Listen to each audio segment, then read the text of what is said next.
study the darkness. You find no fucking answers in the light. None. It's too happy, it's too nice. And we don't need to be taught how to live in happiness. That just comes naturally to us. Happy moments, but the dark times, man, you can't get there unless you put yourself there. That whenever I'm down, I'm like, oh, hang on, motherfucker. Oh, you know the truth.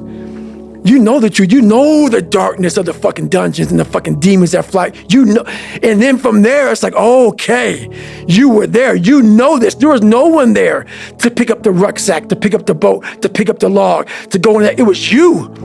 It was you. There was no pat on the fucking back at 300, at 275, at 250, at 220. No, that was you. So those things that come out of me, that extract from me in the darkness, people are looking for that pat on the back. Where is it? Oh, I don't need it. Because what I've done is in the fucking unseen work, I built Frankenstein. So whenever shit gets nasty, David Goggins goes, you had nobody anyway, motherfucker. So see how I'm talking myself right now? That's me. That shit fires me the fuck up. That shit makes me fucking nuts. You had nobody anyway, motherfucker. Look around you. There was no fucking team. It was you. There was no weight loss program or mom and dad waking you up saying you can do it, you can be better, trying to build belief. You built belief when you had nothing. Rock bottom.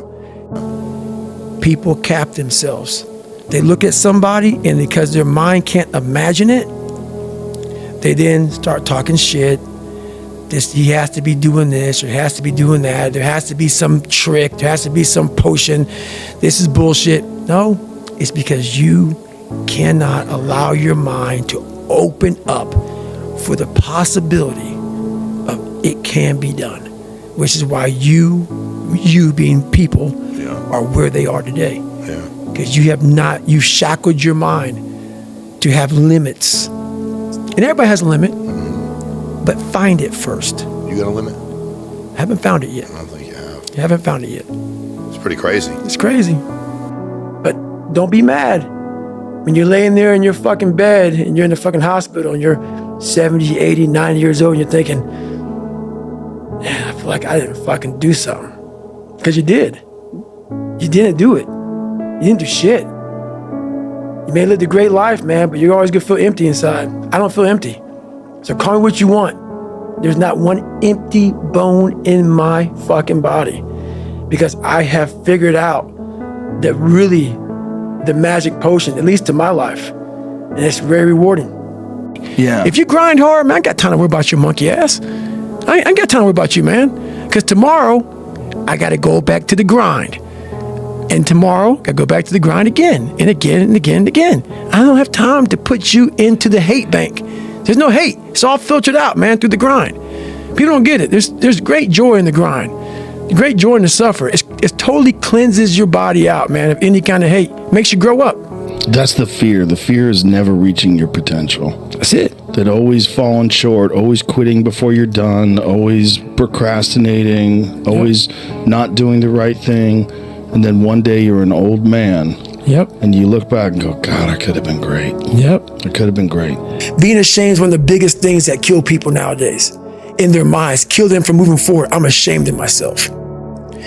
Don't ever be ashamed of anything you've done in your life. Face it, fix it, make it better. We are humans. But then again, if you always think that we're humans, you will always just be a human and always make the same fucking mistakes. You must take this knowledge that you learn from all this shit is knowledge. So I'm just trying to give people that strength to go in the archives of your life. Because while you're probably fucked up, it's probably something happened to you in your life. Go through the archives, dig it up, study it, and then use it for yourself. That's the main purpose for me right now. I never forget one time I was running by a graveyard when I was fucking just trying to become, I was fat.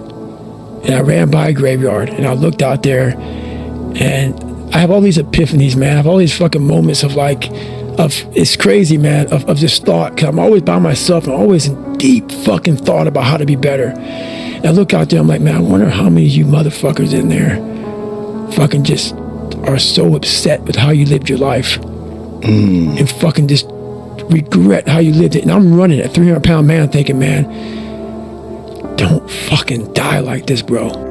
But where do you go to? You wake up on a morning, it's cold, it's wet, it's dark, you've got no cartilage in your knee, you've got shitty shorts, whatever it is that's the issue today. Keep talking. You've got these problems, right? I need you to keep talking about what you were just saying. It's warm on the couch. That's Your it. missus says stay in That's bed. it. It's comfy, That's it's cozy. That's You've got it. work later on. You had an argument last night. You're slightly it. hungover.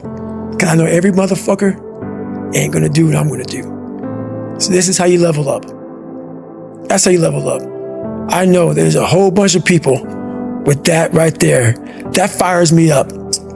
That makes me fucking happy, what you just said.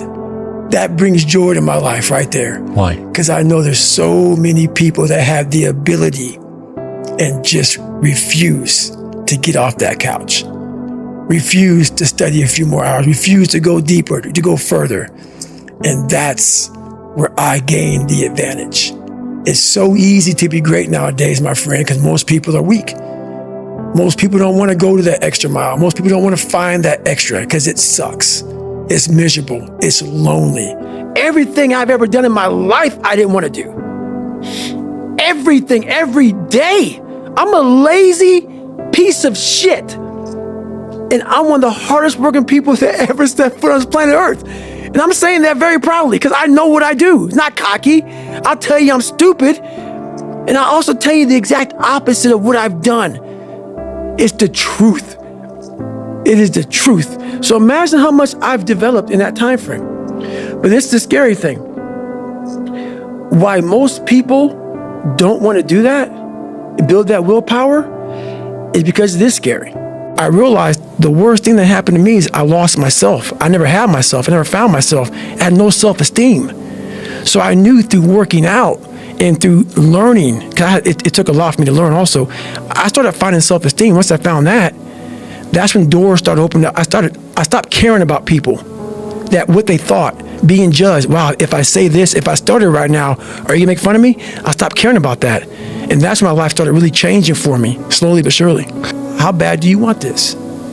If it's as bad as you wanna live or breathe or sleep, whatever the hell it may be, I can work with you. But a lot of people, most people don't want it that badly, which is why they always ask the question, man, how did you get to where you are?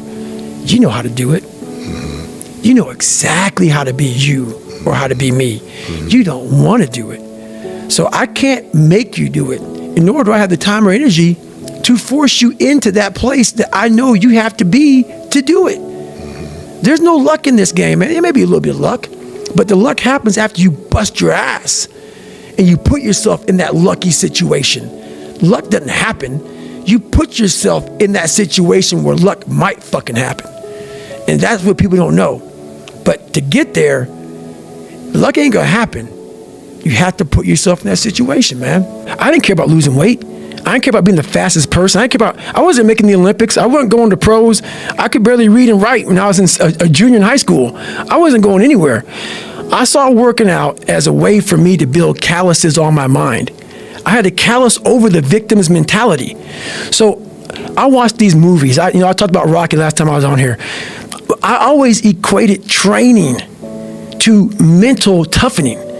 Like, it always looked brutal. People waking up early and doing all these things, and it looked horrible. I was like, wow, man, I gotta start doing that. Not to get better, bigger, and stronger, but that is what's gonna build me. That looks uncomfortable. That looks brutal. And getting up early, I don't wanna do that. So I made this long list of things I don't wanna do. And through that, I found myself. My ex-wife looked at me and said, you're not gonna make the time. When your mind knows it's not going to quit, and this is what I found out, this is my 40% rule. When your mind knows it's not going to quit, your body will adapt to whatever is in front of it. I ended up running 20 more miles. I did 101 miles in 19 hours and 6 minutes. And that one day changed, that 19 hours. It wasn't SEAL training, it wasn't Ranger School, it wasn't Delta Force, it wasn't any of that crap I went through. It was this 19 hours and 6 minutes that forever changed my life to know that we as human beings are capable of anything. And we don't need any special kind of parents or tools to get there. So I end you with this. Don't stop when you're tired. Stop when you're done. Thank you very much.